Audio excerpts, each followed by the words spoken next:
Après plusieurs mois de suspense et de rumeurs, Lyon fera bien partie des 4 villes du réseau des cités de la gastronomie. Annonce faite ce matin au ministère de l'Agriculture par la ministre de la Culture Aurélie Filippetti.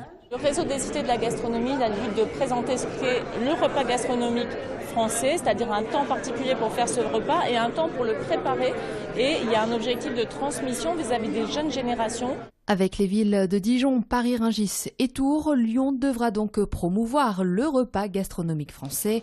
Un label estampillé UNESCO, annoncé hors course il y a encore quelques mois, la capitale des Gaules est bien décidée à se tailler sa part du lion. Il y a de plus en plus de touristes étrangers et donc c'est vers ces touristes étrangers que nous voulons nous tourner de manière à leur faire découvrir ce qu'est la gastronomie française, ce qu'est le repas français. Le projet lui reste inchangé, 3500 mètres carrés au sein de l'Hôtel Dieu qui abritera entre autres des restaurants, un centre de formation et une librairie avec en prime le soutien des chefs lyonnais. On sera là, acteurs, pour faire des démonstrations, pour animer des conférences, participer aussi à des échanges justement sur cette innovation. Coût du projet 18 millions d'euros, la cité de la gastronomie lyonnaise devrait ouvrir ses portes en 2017.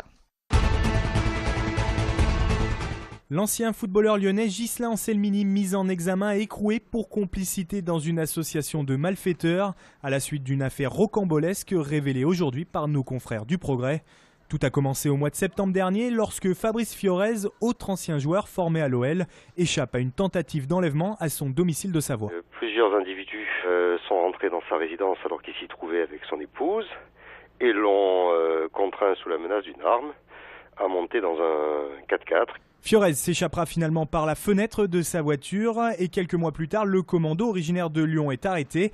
Et c'est là que l'affaire rebondit. Les malfaiteurs ne venaient pas pour un homejacking classique, mais bien pour voler une grosse somme d'argent en liquide. Une attaque ciblée donc, et selon l'enquête, c'est Ghislain Anselmini qui aurait fourni les renseignements sur cet argent aux malfrats. On parle d'une enveloppe de 50 000 voire 500 000 euros. Selon son avocat qui n'a pas souhaité répondre à une interview, Anselmini est particulièrement abattu. Il est en détention préventive depuis maintenant 3 semaines. J'étais assez étonnée de redécouvrir la place. C'est vrai que c'est beaucoup plus agréable, plus aéré. Et puis voilà, on peut se poser à côté pour déjeuner, donc c'est un vrai plaisir. On se demandait quand est-ce qu'allaient finir les travaux. Voilà. Et alors là, du coup, pas déçu? Pas déçu du tout, non. C'est très beau, c'est propre pour l'instant. C'est joli, mais ça manque un peu d'ombre et d'arbres, mais la fontaine est très jolie. L'image du jour, c'est la place des Jacobins, enfin libérée de ses barrières de chantier. Les travaux ont duré 2 ans et demi et ont permis notamment la rénovation de la fontaine de Gaspard André. Des buis ont été plantés et des bancs sont installés. La circulation des voitures a par ailleurs été réduite. L'inauguration officielle de la place aura lieu vendredi. Coût de sa rénovation, 8,5 millions d'euros. Le parking Hôtel de Ville à Lyon totalement fermé durant 2 mois en juillet et en août pour travaux. Les abonnés se verront proposer des solutions de remplacement sur les parcs Morand ou Terreau. Cette fermeture est nécessaire pour un gros chantier d'amélioration de l'accessibilité. Nous avons prévu dans ce parc de l'Hôtel de Ville la mise en place de 2 ascenseurs, l'un qui permettra de rejoindre la surface au niveau -1 où nous nous trouvons maintenant et l'autre qui desservira les niveaux inférieurs, -2, -3 et -4.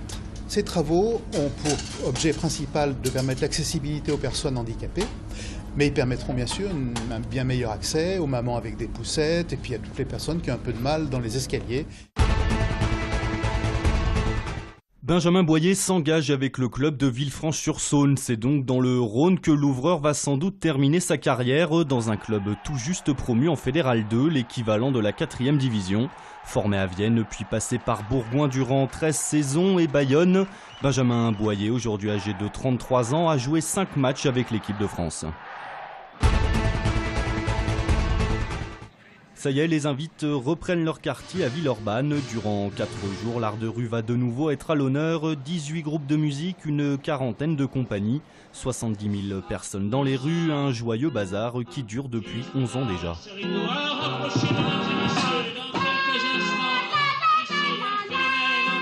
On a encore la force, l'envie d'inventer. Je pense qu'aujourd'hui, ce qui est intéressant, c'est de faire découvrir des artistes. Alors, il y a des petits clins d'œil, il y a 2-3 repères, parce que des gens qui ouvrent le programme et vont avoir un artiste ou 2 ou 3 artistes qu'ils connaissent. Mais sinon, aujourd'hui, Voilà, je pense qu'il y a une partie de public qui nous fait confiance et puis qui sait qu'il va voir des super groupes. Sous les pavés, la plage. À l'occasion du festival, l'avenue Henri Barbus aura la tête sous l'eau et il faut dire que voir des méduses et des poissons en plein centre-ville, c'est quand même super cool. On a vu plein de choses. Et quoi?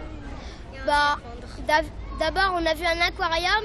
En haut, il y avait une chaîne pour faire tourner les poissons. On a vu une pieuvre géante. On est en vacances à Villeurbanne, au bord de la mer. C'est cool. Parmi les têtes d'affiche cette année, on notera la présence de Rachida le soir de la fête de la musique. Thomas Fersen, La Femme lui emboîteront le pas dès le lendemain.